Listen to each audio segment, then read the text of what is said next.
Yo GFrom, are you planning to get to Lost Artifact or Chronicles anytime soon? GFrom, please tell me you're planning a Chronicles and or Angel of Darkness vid. I know it's the weakest of the series and you probably don't want to do it, but when are we gonna have the grace of your review of Chronicles? Now that we finally have Tomb Raider The Last Revelation, I cannot wait for Lost Artifact and Chronicles, hopefully this year. Look forward to more content, and who knows if you can bring yourself to cover TR Chronicles one day. I haven't checked the channel as I just found this video, but I hope to find TR4 and maybe Chronicles. Are you recording or planning for a Tomb Raider Chronicles review anytime soon? Would love for you to review the other games, Chronicles and Angel of Darkness. Please do the TR Chronicles. Yes, we are all looking forward to Chronicles. I love your review and your humor, can't wait for the Chronicles review. Will you record a video for Tomb Raider 5 Chronicles as well? When can we expect a video of Tomb Raider Chronicles? Any chance you are going to review TR Chronicles too? Speaking of which, are you doing Chronicles? I look forward to your review of Chronicles. TR5 Chronicles review, or is it not worthy? Oh dude, are you gonna play Chronicles? So, any plans to do one on Chronicles? Hope to see a review of the Chronicles. Will you be doing a Chronicles review? I would love you to review Chronicles. You'll do Chronicles review, right? I look forward to Chronicles. Next is Chronicles? Chronicles next? Be a man, dude, and skip the secrets, fucking pussy. And do a goddamn review of Chronicles. Do a goddamn review of Chronicles. Do a goddamn review of Chronicles.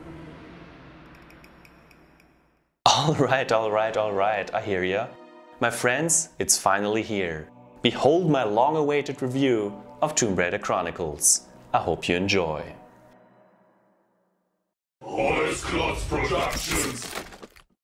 In 1999, Tomb Raider The Last Revelation killed off Lara Croft. Or did it? At the time it seemed that way and it made me sad. After all, this was my favorite video game series at the time, despite not liking the latest game as much as the others. Well, the sorrow didn't last long. Just 1 year later, in November of 2000, we got yet another main entry on the PlayStation, the 5th of its kind. It also came out on PC and Dreamcast. Damn, Core Design pumped out a new game every single year, plus the expansion packs, and a Game Boy game.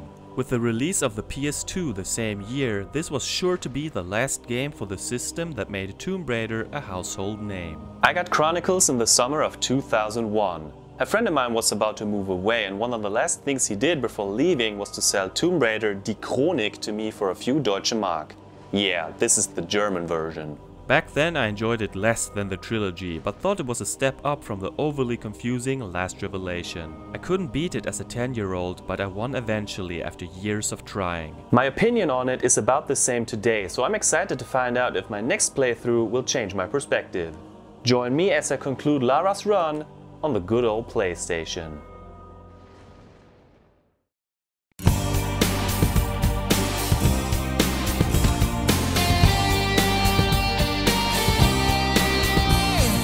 GFrom, the gamer, the legend, he's come to show you the way in this world of games.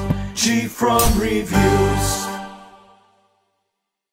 So what's the deal here? Is Lara dead or what? Well, this game starts off with her memorial service at Croft Manor. It's mentioned that Mr. Explains-A-Lot Werner von Croy is still searching for her in Egypt, but hopes are slim.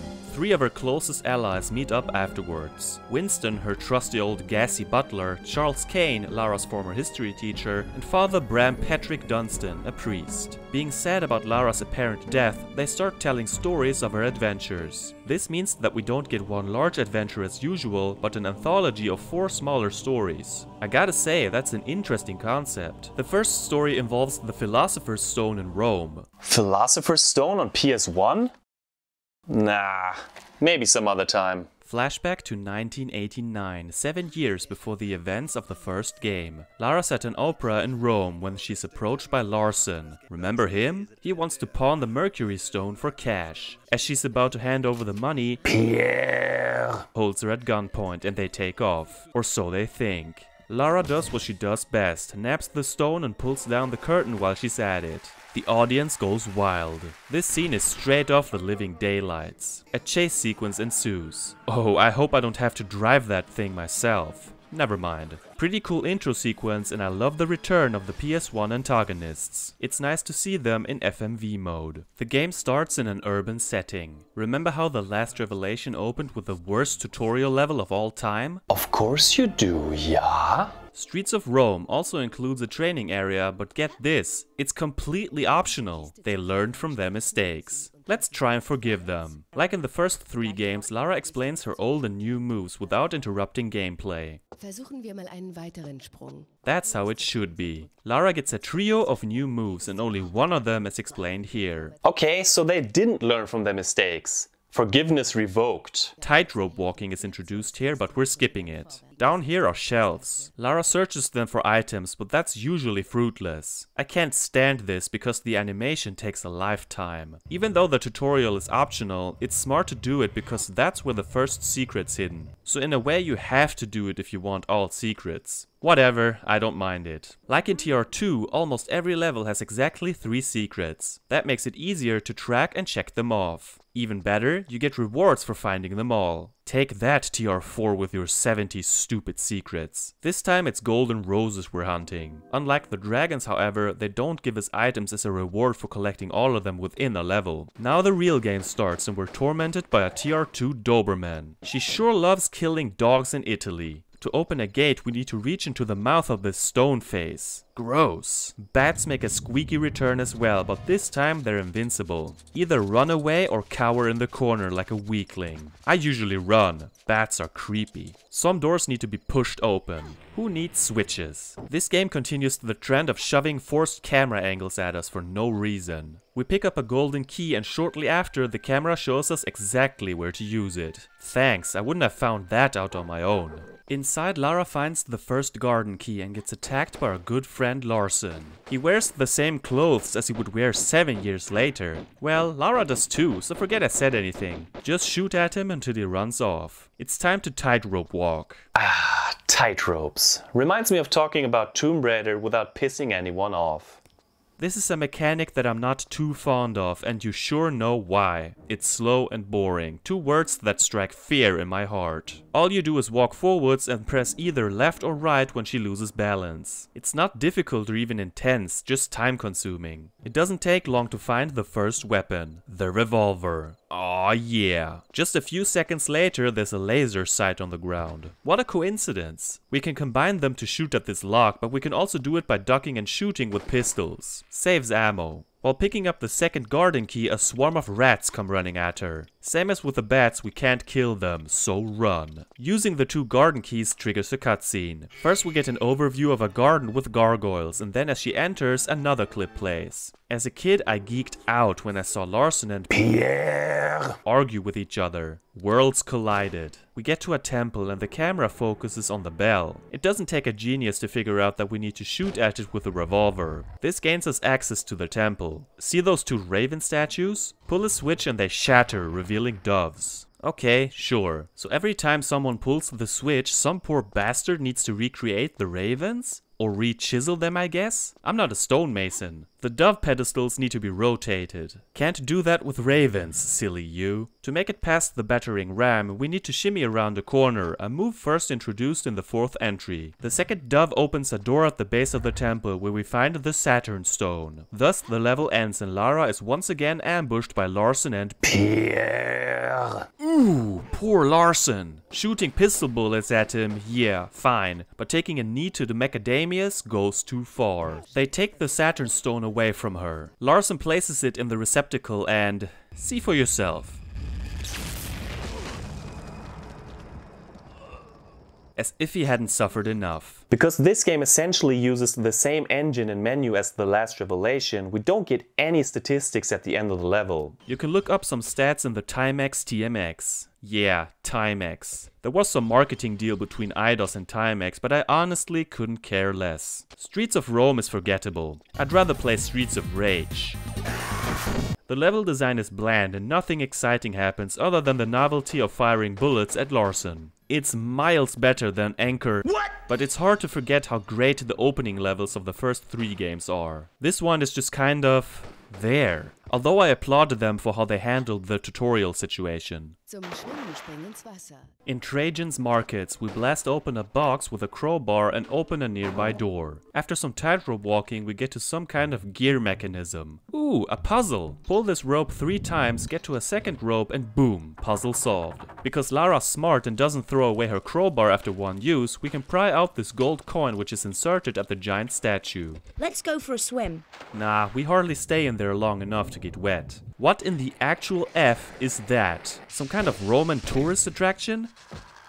I want my money back. The trick is to shoot the eyes. Just like that, the Mars stone is ours. Through this trap door we get to the sewers. Radical. The goal is to find a valve wheel, but what's up with these rats? What a weird ass glitch. Is there an exorcist around? Anyway, get the valve wheel, put it back where the floating head was destroyed and turn it. Back to the sewers. Better hold your breath because it's time for an underwater maze. Don't worry, it's nothing like underneath the Sphinx. Fans blow you the wrong way, so find a wheel to turn them off.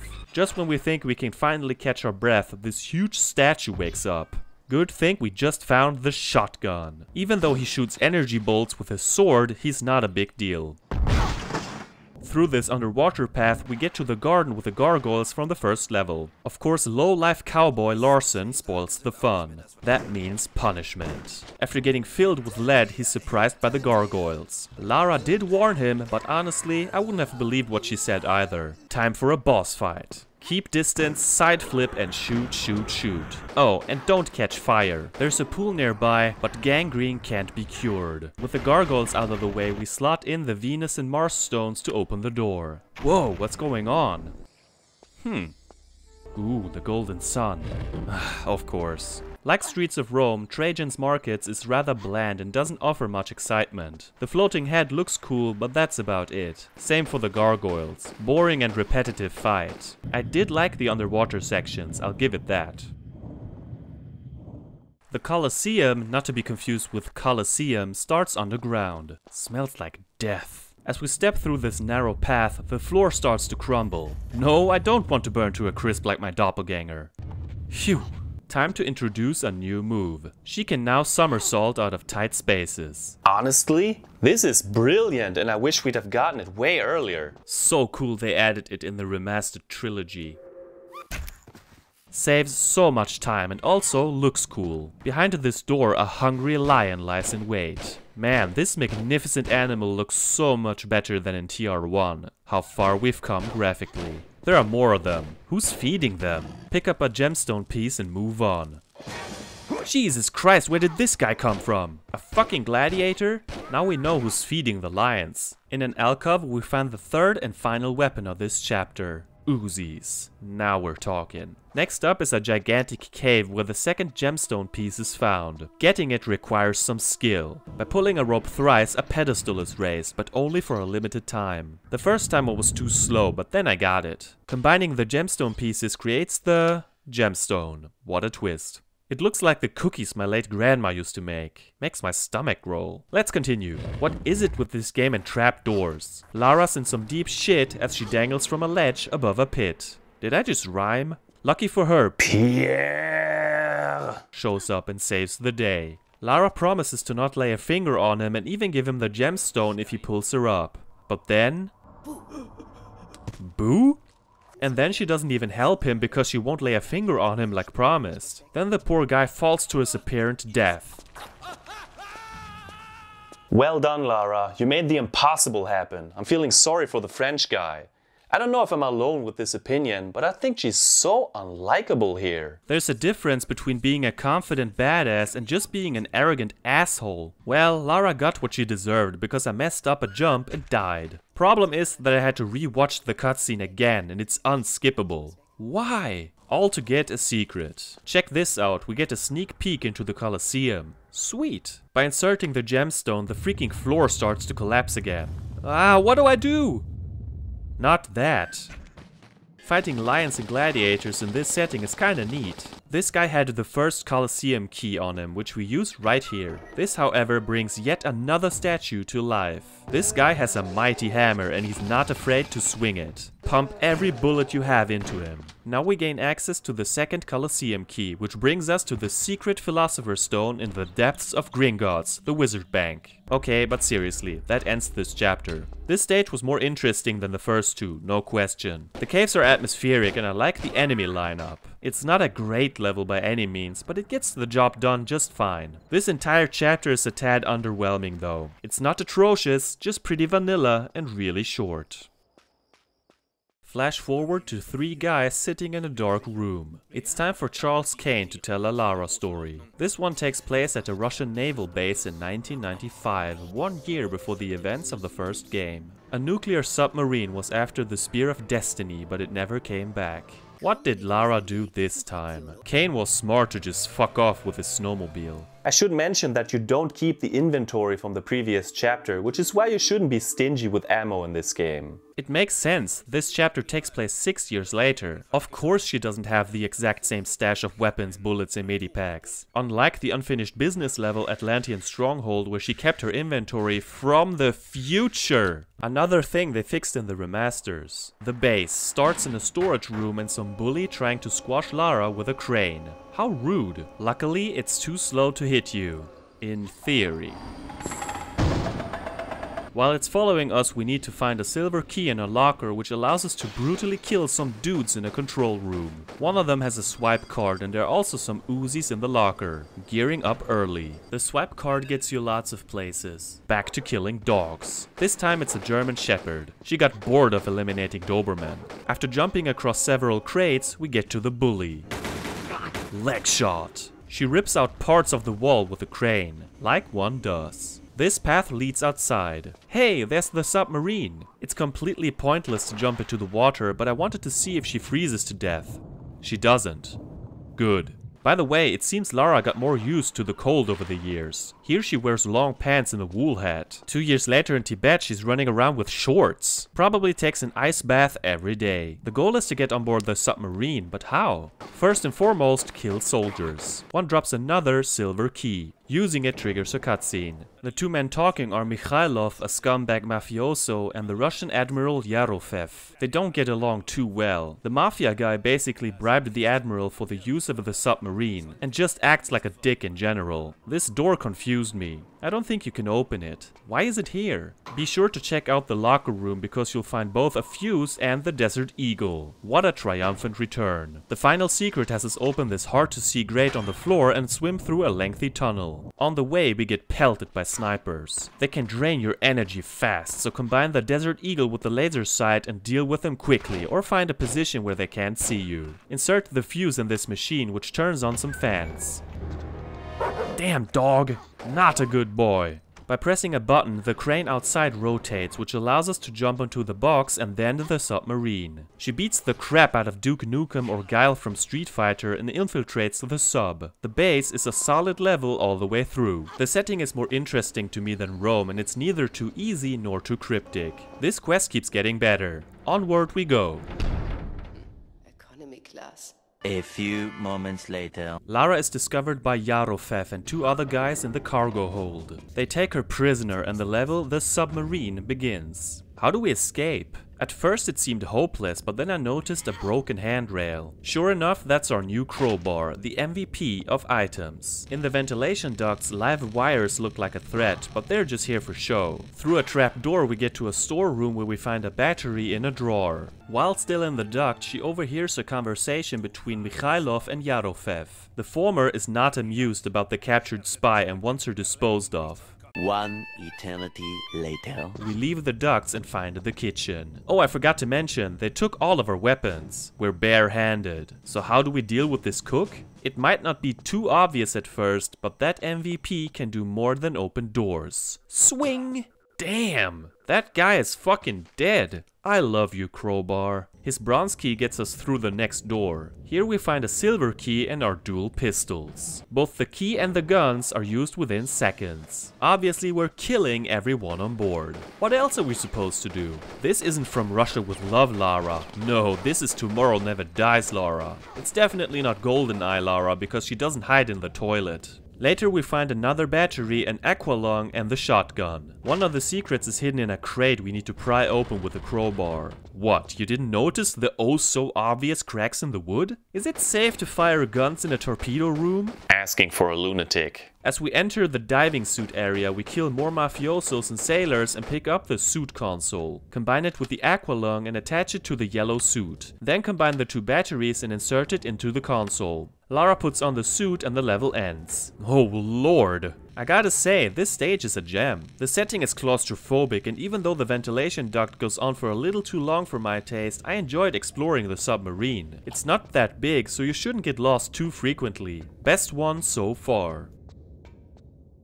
Deepsea Dive has us on a deep-sea dive outside the submarine. It comes with a flashlight, so it's not as pitch black as in Lut's fucking gate. Yeah, I know the submersible had lights, but the controls were terrible. This actually controls quite well. No complaints here. And there's no need to get air, so what's not to like? This is the only stage with just one secret, by the way. The next one has 2, and then the remaining levels all have 3 again. Anyway, the goal is to find the Spear of Destiny. On our way we encounter mini-subs that shoot torpedoes. As long as we're on the move, they're no real danger. Might as well be for decoration. Just a few moments later, the artifact is discovered, but then the ceiling starts to collapse. Of course it does. Unfortunately, the suit is damaged. With air running out, it's a battle against time to get back to the submarine. It's just the same way back.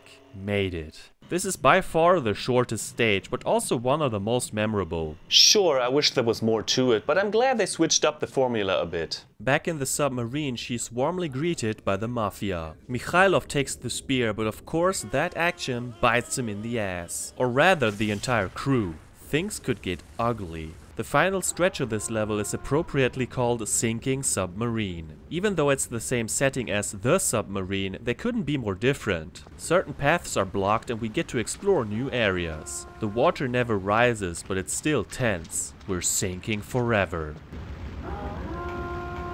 Alarm! Alarm!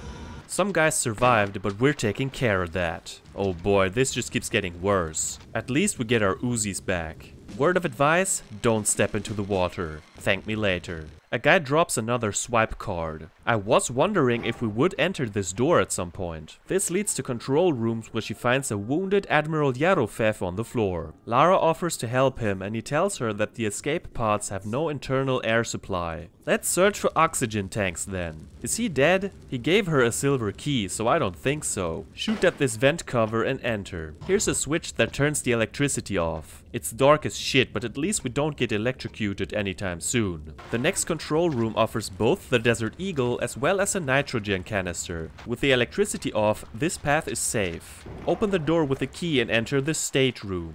The only thing we do here is search the lockers for the oxygen canister. 2 more guys show up, one of which has a bronze key that's really easy to miss. It's only for an optional secret anyway. Place the canisters in the escape pod and the level ends. Again, Lara offers to help the Admiral, but he babbles something inane about wishing for the same fate as his ship. Well, okay, bye-bye then. Enjoy your tragedy. Lara is then reunited with Charles Kane and all is well. Not for the Admiral though. Sinking Submarine might be my favorite level from an atmospheric standpoint. Being in this scenario would be a personal nightmare for me, which adds to the tension. I ran around clueless for a little while there at the end, because I couldn't remember where the pod was. It does look a little samey in places. But overall, this entire chapter is pretty good. I have no major criticisms really. The setting reminds me of the sunken ship part in TR2, but I actually prefer this one. I'm surprised how much it won me over.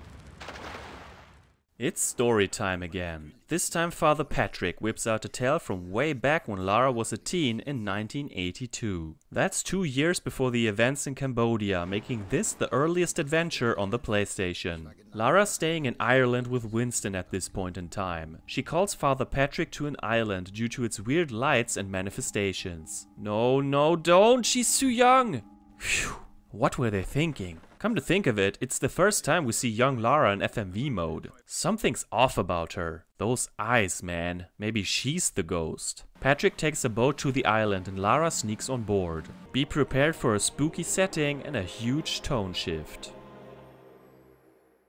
As a kid, I completely hated this entire chapter, so let's see how it goes today. Gallows Tree, like the rest of the Ireland levels, doesn't have any gunplay whatsoever. Understandable given her age. I got irritated at the very start. No, not because of the flock of bats near the first secret. At first I didn't really know where to go, and I gotta say, this is so ugly. Visually, it's the most hideous part of the series thus far. And with these old games, that's saying something. Eventually I found my way out and arrived at a camp. She's approached by a hanging corpse. What a creep. He asks her to find his heart in the tree. Then he's gone. That was weird. Whoa, what the fuck is that? Is it cute or grotesque? Cutesque? Hello, little friend.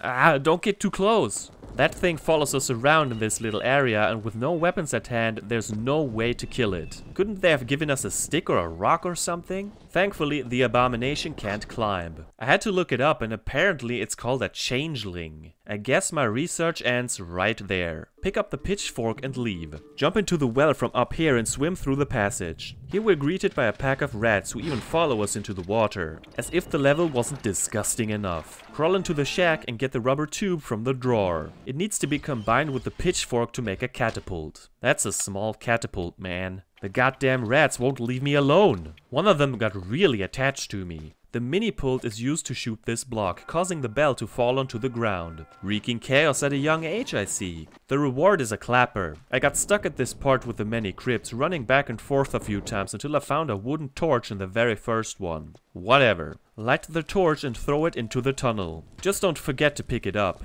Classic TR, the fire is behind the ladder. Eventually we reach the root of the tree, so of course we burn it. Reminds me of the sprinkler in Chambers of Tulun. Though this one is a bit easier to figure out, I guess. Picking up the heart triggers a cutscene. Father Patrick is arguing with some mysterious voice in a pit. A demon? As he sees Lara, he's irritated at first, but then gives her directions. Bro, you can't leave her alone in this place. What kind of a priest are you? We placed the heart into a niche and... oh god, there are so many of them. Do something, Lara! She throws the clapper at them, which does the trick. If you somehow missed it, you wouldn't be able to continue because they'd just overpower you. Cross the upcoming bridge and this stage is done with. Even though I made it through just fine for the most part, I didn't enjoy my time here too much. There is nothing horrific with the level itself, but those visuals really put me off. It's not as bad as I remembered, just not really my cup of tea. Labyrinth is the level I got stuck on as a kid. I couldn't figure it out back then. Has my brain evolved over the past 23 years? The chapel begins with two scary elements. A skeleton in dark robes and even worse, fixed camera angles. It's so unnecessary. The skeleton doesn't really do anything except turn a jeweled newel. There are 3 blocks that need to be pushed in the right order. How do we figure out the right order? I have no fucking clue except with trial and error. This opens a gate. Oh Jesus Christ, where did the floating skeletons with swords come from? Better keep distance, they deal a lot of damage. Lara gathers some bone dust from within the newel, which is needed at the font. This takes care of the bony fucks. Then we get to the confusing part. It starts with a cutscene of the rope skeleton essentially showing us the right way. I never paid attention to his exit and entry points and didn't consider this to be a clue. So how do I explain this? There are 3 rooms with different themes on top of each other. Lava, gas, and spikes. In the middle of each room are rotating bridges that lead to 4 towers. Once you realize you need to pay attention to the carvings around the doorways, this puzzle makes sense. Basically all we need to do is find switches that rotate the bridges and seek our way out. It took some futzing around, but I made it faster than I anticipated. Eventually we find the bestiary.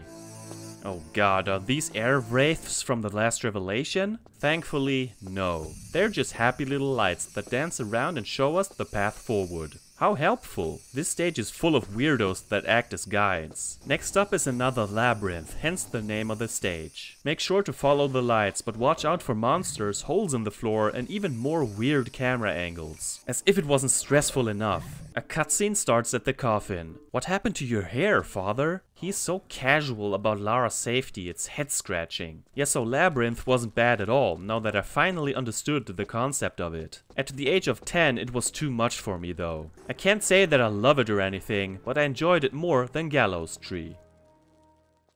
Outside again, Father Patrick tells Lara to stay out of trouble, as if that ever helped. The final Ireland level is called Old Mill. She just moves a few steps forward and some weird demon horseman shows up. Hell of a throwing arm. So that way is out of the question. Instead we make our way to a chasm with more of the creepy changelings. This time they're throwing rocks. Back to kindergarten. What bothers me more is rope swinging. I still haven't recovered from the catacombs trauma. I messed up a few times, but nothing too dramatic. With a lit torch we can scare off the changelings. Just throw it on the ground and they'll run in circles for all eternity. It's quite hilarious actually. Oh, you are so ugly. See this metal fence? See how one of the bars looks different? I sure hope you noticed, because it's our new crowbar. I wish I could smack the little demons with it. Next up is a series of jumps that I managed to screw up. Quite embarrassing for a so-called Tomb Raider veteran. With the crowbar we pry out some chalk out of a chalk boulder. Didn't you know? It's a hobby of mine. Watch your step, it's slippery. That camera angle doesn't help. Of course I didn't save, so I had to replay this part. Back to the jumps of shame. At the first path, Lara draws some stuff on the tile with the chalk, mystic runes or whatever. This supposedly stops the horseman. He still tried to kill Lara, but my brother, Father Patrick, saves the day. Unfortunately, he gets knocked out and the horseman takes off with him. Thank God there's a teenager on the island, or there would be no hope. Continue forwards and get yet another cutscene. Turns out the demon can't cross streams of water. Don't cross the streams. He wants Lara to find a way to shore up the stream or else the priest dies. Alrighty then. I spent the next 10 minutes learning what to do. The goal is to pick up a silver coin underwater. However, a freaking sea hag has a problem with that. Several things can happen here. Swim too close to the opening and the current draws you away. Get too close to the sea hag and it grabs you, hurting you in the process. Get off me, you creep! I got the coin. Oh no, I was so close. I tried 3 more times after that with their different approaches, but old Handsy Pants here always got me. Turns out I'm an idiot. That attempt where I thought I almost got it? Well, I got it. Should have checked the inventory. Classic GFrom bullshit. Place the silver coin in a cage and trap that atrocious monster. What happens now? Some changelings winched the cage up. Oh God, that's messed up. With the sea hag gone, we make some progress and get into the windmill. Get ready for a timed sequence. Use the wheel to open a door. The third and final new move is introduced here. Kinda late. Lara can swing around horizontal bars. Not exactly a brain teaser. The timing is tight however, and it took me a few tries to get in. Grab the switch to slow down the water streams. This place gets more unappealing by the minute. Time to rescue the priest. Get up to the barn roof, make your way to the small mill and turn the gear to stop the water wheel. The demon is finally free, but deep down he's still an asshole. An asshole that can only be paralyzed by Lara reading from a book. Ach, halt die Klappe. What she said. And so they leave the island for good. I don't know about this one. Did I enjoy my stay? No, not really. That first part with the rope and the jumps was no fun, and I felt the same about the sea hag and the timed door. Without question, it's my least favorite level so far. I grew sick of this setting. The visuals turn me off, and for me, these are the ugliest environments in the entire series. Some parts look nice, but mostly I just want to look at something else. Labyrinth turned out to be surprisingly cool, but I didn't care for the rest. The novelty of playing as young Lara wears off fast for me. Time for some chit-chat again. Charles worries about Werner going insane searching for Lara. Had he been a better and more polite teacher, maybe I'd give a shit. The 3 men go into Lara's trophy room and look at the artifact that led to the animosity between her and her mentor, the Iris. We first saw it in Lara's home TR3 edition and then in the flashback chapter The Race for the Iris, but we never found out how she got it. This is what the 4th and final story is about, which takes place in 1999, between TR3 and 4 at Von Croy Industries in New York. It's a prequel and sequel-y thing. But wait, in 1998 she already had it in her home. Makes as much sense as the Frenchman surviving the fall. Lara's communicating with a guy in a van called Zip via headset. She's on the rooftops with a hang glider wearing a black catsuit. Yes, ma'am. Of course she doesn't go anywhere without her Timex TMX. In stores now. Maybe not, I don't know, I don't care. Check this out, she glides to another building, rappels down, shoots out a vent cover and swings inside. Damn, that's some secret agent shit. Now before we begin, these next set of levels are infamous for their game-breaking bugs. I too have encountered some of them in the past, soft-locking me in the process. Let's see how we're doing this time. I'm kinda scared actually. The 13th floor has Lara constantly talking with Zip. Sometimes in a cutscene, other times mid-gameplay. This chapter is unique in the sense that we don't have our trusty dual pistols. Instead, it's a Heckler & Koch assault rifle with 3 different types of ammo and a laser sight. The 3 modes are Sniper, Burst and Rapid. That means for the first time we actually need to conserve ammo. That could be taxing. Therefore, I'm in sniper mode for the most part. Plus, there's a headset, but more on that later. At the beginning, she sees an armored man from a distance. Apparently, that weapon of his is an almighty laser. The dread is real. By the time we get to the first secret, he's gone. In a storeroom nearby, we pick up a hammer. On our way there and back, we need to get past laser traps Area 51 style. Timing and patience is of the essence, which I both lacked a few times. Let's jump over this vent with lasers. Okay, I thought I jumped. Let's try that again. I don't understand. She doesn't jump. If I take one step back, then she decides that jumping is okay. That's quite random and I'm sure that's not supposed to happen. I'm relieved when this part is over. Ah, so there's the iris. The sound mixing is awful. I can barely hear what they're saying in this scratchy mess. Lara asks Zip to turn off the force field. He's working on it. Another suit guy. Here we have 2 options. Either shoot the padlock which causes the duct to collapse, making you face him, or use the hammer which leaves it intact. I'm in stealth mode, baby. More lasers. They're starting to annoy me. Seems like a dead end, but no. Just shoot at the wall. We finally make it to the 13th floor. Time for some combat. The first guy can be taken out from a distance without him noticing her, unless we're too slow. If with really bad luck, he manages to activate a machine gun turret, but thankfully that didn't happen to me. Let's take a detour around the laser field. One of the guards is taking a nap. What a dummy. Again, there are a few different takes on this scenario. Wake him up and he'll call for backup and activate another machine gun turret. Better sneak up to him and steal the high-level access card. Now should we decide to let him live, we'll eventually have to deal with 2 more guys. Best solution is to kill him in his sleep. Classy. Then we take the elevator to the 16th floor. The 2 guys will call a 3rd one if we just run out. Again, take it slow and pick them off from a distance. The card gets us into the computer room with guys in orange suits. They don't hurt us, but don't aim at them. This will activate another turret. All we do here is press a button that activates a hologram of the iris and opens a door elsewhere. Here we press another button that opens a locker with a suit and an access code disc falls out. Back to the 13th floor where we put the disc to use.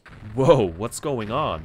We need to get down this pole, but it keeps exploding in a regular pattern. It's a matter of timing and poor Lara had to suffer because of my utter lack of it. In a storeroom we find a cloth. So far we have avoided them, but now it's time to face one of the armored guys. I made a mistake here. The best way to get rid of him is to creep up to a door, use the card, get a vial of chloroform, combine it with the cloth and take him out with it. I didn't get the vial until after I killed him. My approach was to shoot him in the face, which can be tricky with the PS1 D-pad. The problem is that this method triggers a second guy and he got me several times. Check this out, bugs in a cage. Oh god, leave me alone! Another guy drops the Iris lab access, which is useful right away. This next part gave me some trouble. A guard activates a turret if we don't kill him fast enough, which I didn't. Why I just didn't reload, I don't know, but at this point I was under constant fire every time I ran past it. Zip tells her to not kill the worker. If you do like he says, a cutscene shows Lara forcing the worker to open the door. Then she knocks his ass out. This leads to the last stretch of the level. But, and there's a huge but, if you do this, you'll miss a secret. What kind of bullshit is that? So the right choice for completionists is just to kill this poor unarmed dude? Lara Croft, the most likable character in video game history. She takes some shit from Zip for her actions, rightfully so. Now it's impossible to get through that door. Another path opens as guards come at us. Pick up the 3rd golden rose and get into the Iris room. Don't go near the artifact. Back in the early 2000s, I lent this game to my dad over a summer. When I visited him the next time, he told me that he couldn't beat the game. He was stuck on this upcoming part.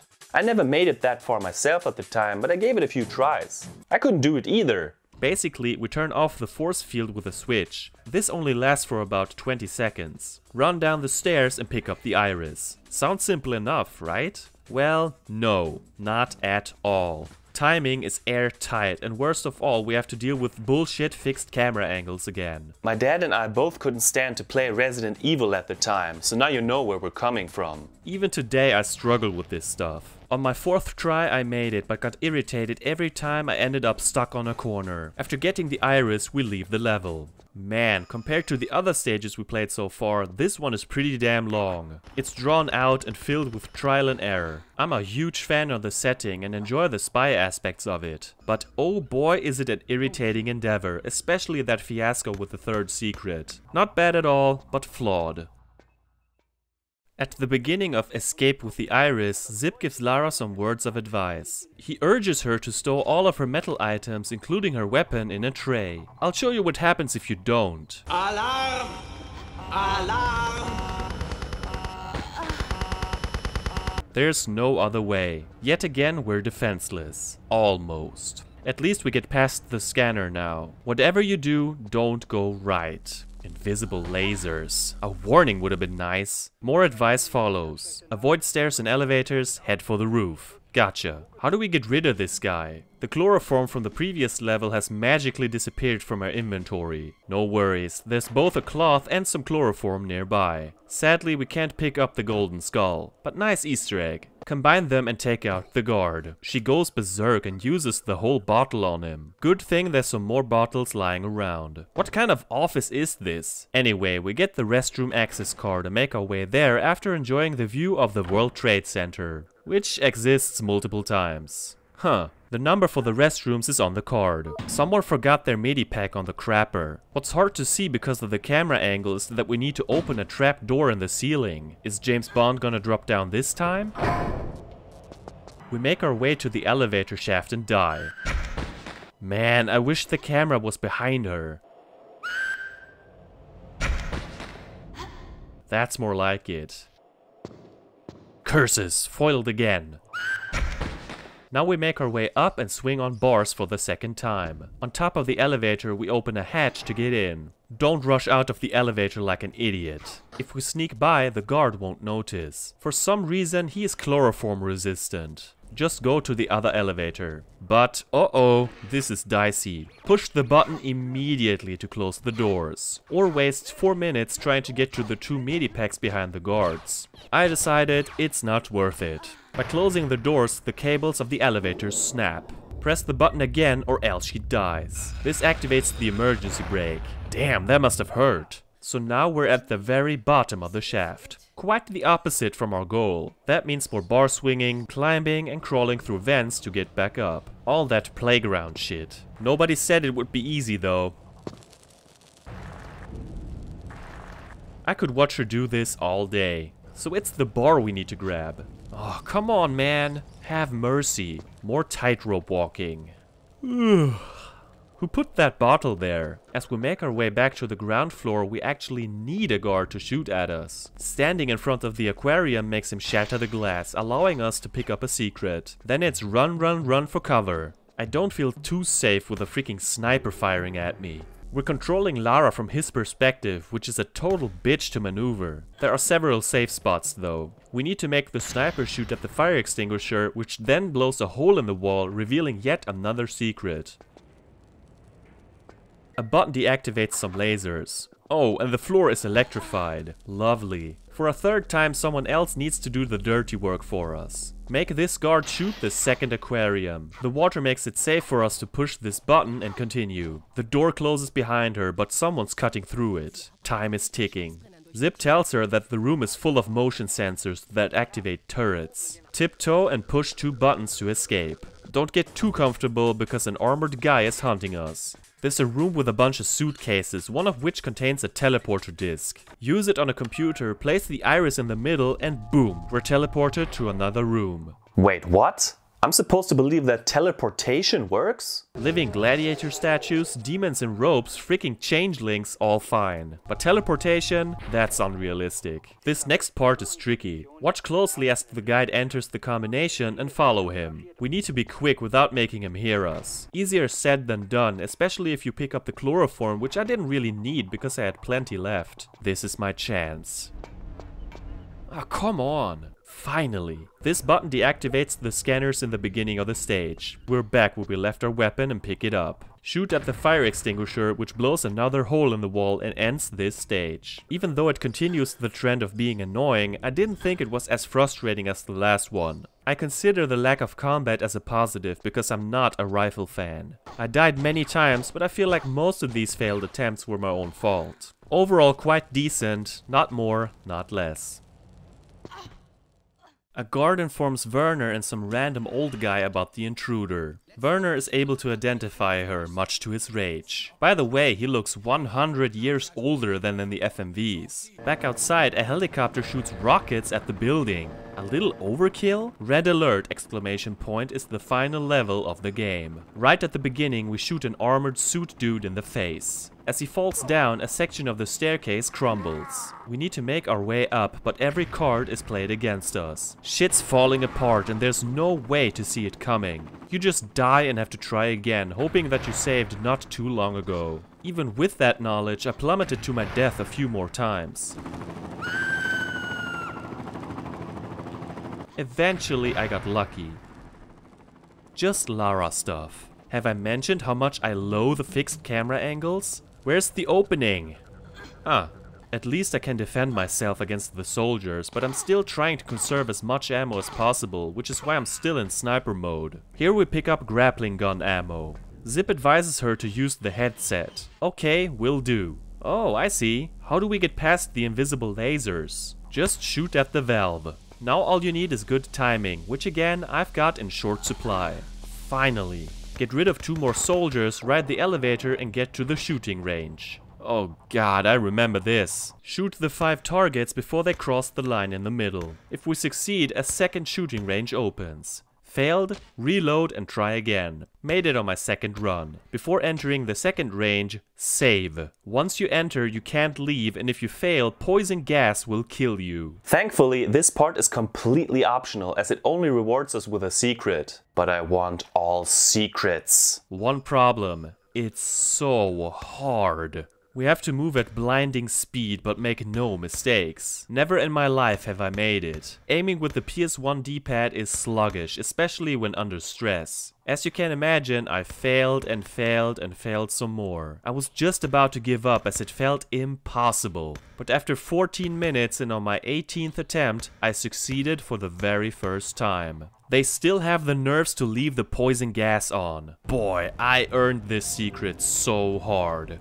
What the fuck was that? Am I blind? The green lights don't hurt, so snatch the grappling gun on the rack. In the storage room we're attacked by a soldier with a faceplate. Headshots aren't the solution. As I was preparing to use the grappling gun, I began to remember my last playthrough a couple of years ago. Back then I managed to softlock myself because I missed some grappling gun ammo in the previous room. The problem is that once you leave the storage room, there's no way back into the armory. That is some horrendous game design right there. If I remember correctly, I managed to get through with an all items cheat, but still, this shouldn't happen. So I went back to look for it and couldn't believe how easy it was to miss. Look at it, it's almost impossible to see. Aim the grappling gun at the grate on the ceiling and swing towards the wall. Yes, we can climb on this part. Now we make it all the way back to the beginning, past the lasers again. It's here that we need that second grappling hook and swing into the burning building. We take the elevator down to the lobby and are attacked by 2 SWAT team fellas descending from ropes. By this point I've switched to burst mode. Can we swing on their ropes? Yes we can, Tarzan. Another room I can't stand coming up.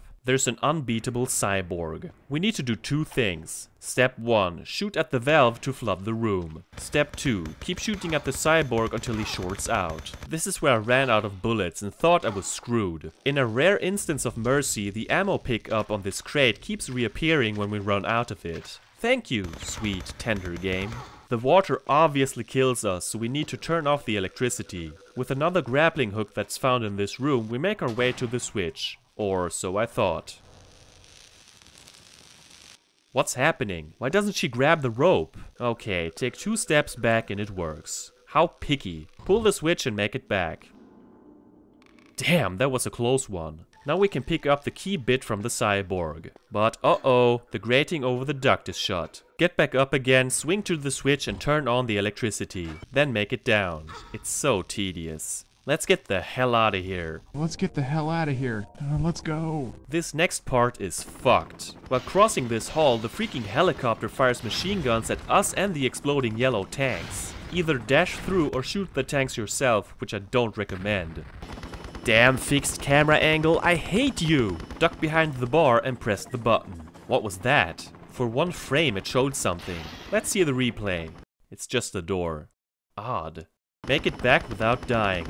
How lovely, another cyborg. Not stressful at all! Speaking of stress, the next section is a bunch of gas chambers. Great! First we trap the mecha dude in a room. Then we clamber through a series of gas chambers where we find the 36th and final secret of the game. A little later we pull a switch that releases gas in the room where the cyborg is captured. After it's dead, turn off the gas and make it back. I just ran past the 2 soldiers as I just had 3 bullets left. Pick up the second key bit from the cyborg and combine it with the first to form the helipad key. Back in the lobby we say farewell to Zip, insert the key and finish this horrible, horrible level. A final CGI cutscene shows Lara escaping in the most badass way possible. The 3 friends toast her memory and Werner finds her backpack. So she's alive after all? Then the credits roll. Anyway, red alert exclamation point is by far the worst level of the game. This time I didn't encounter a single game-breaking bug, but just check out Stella's walkthrough to see how much shit can happen. My problem with it is that it relies too heavily on trial and error. It saps away the fun, although the premise is quite cool with the helicopter chasing you and stuff.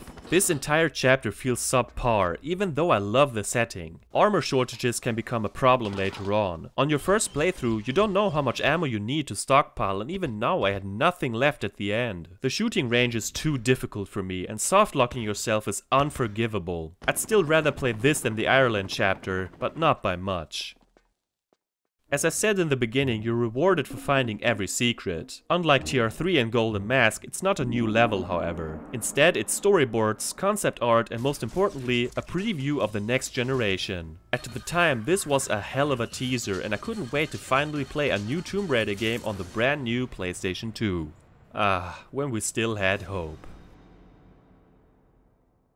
The PC version of Chronicles included the Tomb Raider level editor, which is just what it sounds like. I never owned this game on PC, but I got the editor from a German video game magazine called Bravo Screen Fun. That same disc included a bunch of levels, but I can't find it at the moment. I never really cared for creating my own stages, so I barely dabbled with this mode. I'm still not interested, so I won't cover it here. But it included one new level from the developers, simply called Playable Tutorial Level, which I might have played back then, not sure. For the sake of having reviewed every single stage from this era, I'll take a look at it now. Because when the hell will I get another chance to jabber away about it? Somewhere in Egypt. Yeah, so this could be seen as a continuation of The Last Revelation. It begins with a series of rooms packed with items. Eventually one of Werner's goons shows up. I'm glad it's not the black-robed type. Let's move on. Whoa! I don't think we've seen these before. Up there's an eyepiece, but how do we reach it? By climbing and monkey swinging. Took me a minute to realize you can climb the wall next to the ladder. Why have a ladder in the first place if you intend to make it cryptic? Picking it up opens a door in the pool. On the other side we're swarmed by red scorpions. A lever opens a door, but I think I saw something in the corner. Slide down the pole and oh nice, a secret! Of course we walked right into the scorpion's den, but they're no problem. This rewards us with a revolver. Oh no, a slowpoke mummy. They're more noisy than dangerous. Next up is a room with a burning oil and a sarcophagus in the middle. Without a flare it's hard to see, but there's a crawl space leading to a long hallway. Down the stairs we find the shotgun, which is secret number 2. This large statue can be pulled in order to get to the ladder. On top is another pair of mummies, but more importantly, the second eyepiece. Combine both to get the Eye of Horus, which goes right here. Watch out for the spike pit. In this corridor we handle another douche and then Lara finally gets some fresh air. 2 out of 70 secrets, my ass. Honestly, this would have worked great as the ending for Chronicles. They would have had to spice up the difficulty for that. Imagine if the game really ended with Lara making it out of the Temple of Horus in a playable level. Anyway, playable tutorial level is really short and simple, but it serves its purpose. The atmosphere is better than anything we saw in Chronicles and reminds me of burial chambers. Fun little obscure entry, but nothing you absolutely have to play. I'd close this segment right here, but there are a bunch more levels included from TR4, and after the tutorial level it moves on to the Tomb of Set. We even carry our weapons over. Kinda strange. In the menu you can pick any stage you like and they're scrambled out of order. Imagine playing this thing all the way through with Anchor in the middle. Baffling. I took a short look at every level, and while some feel unchanged at first glance, others are clearly different. Cleopatra's Palace, for instance, drops you off in a room that has no exit. At least I couldn't find it. Catacombs has a path that doesn't exist in the PlayStation version. City of the Dead is here twice, but one of them is called New City. Yeah, Clone City. I couldn't spot the difference on my brief playthroughs, so who knows. The weirdest part is Anchor. At first, Werner is nowhere to be seen. Then he appears out of thin air, but the dialogue is completely missing. I was ready to throw a party, but quickly realized that this causes some problems. He does follow Lara, but only when he feels like it. Hello? Werner? I'm not feeling heard or even valid in this relationship. Well, then I'll move on without you. Oh, now you decide to continue? Asshole. It worked okay until I got here. Werner, now you care? Can you please get off me? He doesn't move. No matter what I do, he just hangs there. I admire his strong arms. But that's where I had to quit because I needed him to open this door. So overall, I feel it's kind of pointless to play these levels here. By just picking a random stage, you only have pistols, which doesn't make things easier. I'll uninstall it, but am glad I gave it a look. Before we get to the conclusion, let's talk about the music and sound. Sound-wise, not much has changed since main entry number 4.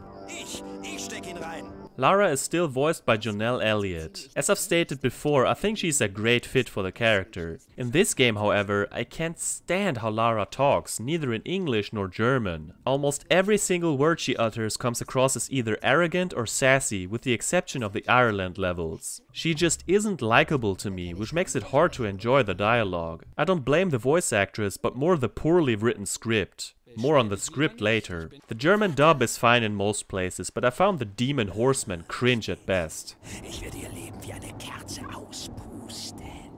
Zip is played for comic relief, and I welcome hearing his voice throughout the last chapter. The music is difficult to talk about. Again, it's composed by Peter Connolly, and before writing the next line, I had to re-listen to the soundtrack because I couldn't remember any of it except the title song. Whereas the first 3 games had many outstanding and memorable tracks, the 4th was already lacking, and this one doesn't really have anything that sticks. It feels more cinematic in places and matches the settings quite well. Every chapter has its distinct sound, even though they don't leave a lasting impression. Ireland has some tunes that make you feel uneasy.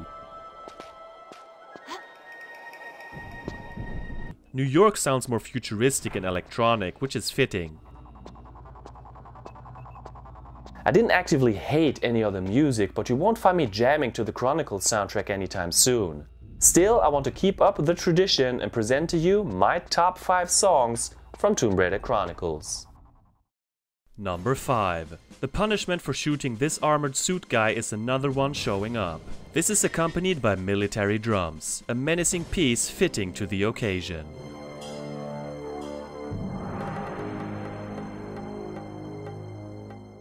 Number 4. When you enter the cave in Colosseum, this mysterious track kicks off. In a way, it brings us back to the old days. Can't go wrong with classic Tomb Raider chants.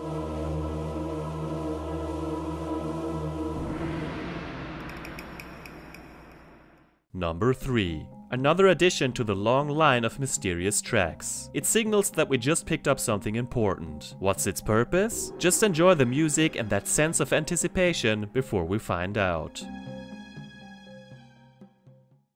Number 2. This track plays when we unveil the giant statue in Trajan's markets. It blesses us with more chanting goodness and a sense of wonder.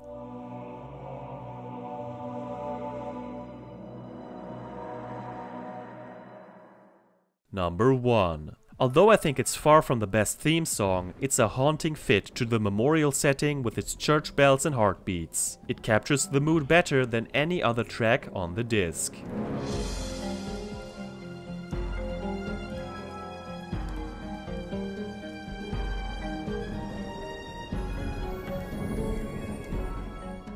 We've made it, folks. Let's wrap this thing up. Tomb Raider Chronicles is a deeply flawed game. But not all is negative. I like that they return to a linear level structure. All 4 chapters differ a lot from each other and they're mostly memorable. None of them are top tier sadly, but for me Russia/Submarine stands above the rest. The setting is unique, claustrophobic, and I enjoyed every single one of the levels. Rome is alright too, although very by the books. Doesn't stick out in my memory. Ireland wasn't as bad as I remembered, but I can't stand the setting and premise. Finally, Von Croy headquarters has an amazing setting, but the gameplay is aggravating. I didn't get stuck too often this time around, but sometimes it's unclear what to do next or what you can interact with. How would you know to knock out the cook with the crowbar or use the catapult at this specific spot? It's a wild guessing game sometimes. Missing essential items is a bitch too and potentially game breaking. That's especially a problem when you consider that they kept the awful save system from The Last Revelation. There it kinda made sense because of the whole interconnected levels thing. But here I genuinely don't understand why they couldn't do it like in the trilogy. Again, one save file takes up 2 honking blocks on a PS1 memory card. With all the shit that can happen and ruin your game, that will most certainly become a problem. I had to create 3 virtual memory cards on my PS3 to get a save file of every level. This time I got lucky as nothing noteworthy happened. I still don't like the menu, but it's not as bad this time because there aren't as many items to scroll through. The music is unremarkable and the voice acting serviceable. They tried a more cinematic approach because cutscenes interrupt the gameplay every so often. I'm conflicted about it. On one hand, I like getting more out of these short stories. On the other hand, some of them are bloated and unskippable. No, not even with L1. Especially the ones in Ireland got on my nerves a bit. It breaks the flow of gameplay. But let's talk about the dialogue for a second. Why is Lara so unlikable? Like, we get it, Lara's a badass and doesn't need anyone, yada yada yada. That boom moment is the absolute bottom of the barrel. Is this supposed to be amusing or cool? Am I the only one who feels that trilogy Lara wouldn't act this way? It leaves a sour taste in my mouth. That's a shame because I enjoy this bookend premise of 3 guys sitting in a room telling stories. It could have been amazing. Imagine for a second that the following chapters didn't exist in previous games. What if Chronicles consisted of TR1 Egypt, the submarine stays, then TR2 China, and then TR3 Nevada? I'm just daydreaming here, but this game had so much potential. It comes across as lackluster and rushed. Even at the time of its release, I understood that something was off about this game, but couldn't quite put it into words. It obviously didn't get as much love and attention as its predecessors, which their developers even have admitted since. They were completely burned out by this point. Understandable, they released a new main entry every single year and this was number 5. Although I only straight up dislike 2 of the levels, most of them are mediocre. In my ranking of the games I've reviewed so far, I'm still placing it above The Last Revelation. As flawed as it is, it's not nearly as cryptic, confusing, monotonous or drawn out as its predecessor. I'd play Chronicles over Revelation any day. Most levels are really short and only the last 4 had me die or fail frequently. The rest was mostly a smooth ride. Plus it's nice that Winston is more than a farting, freezer-loving slave for once. He does have feelings after all. Do I recommend this game?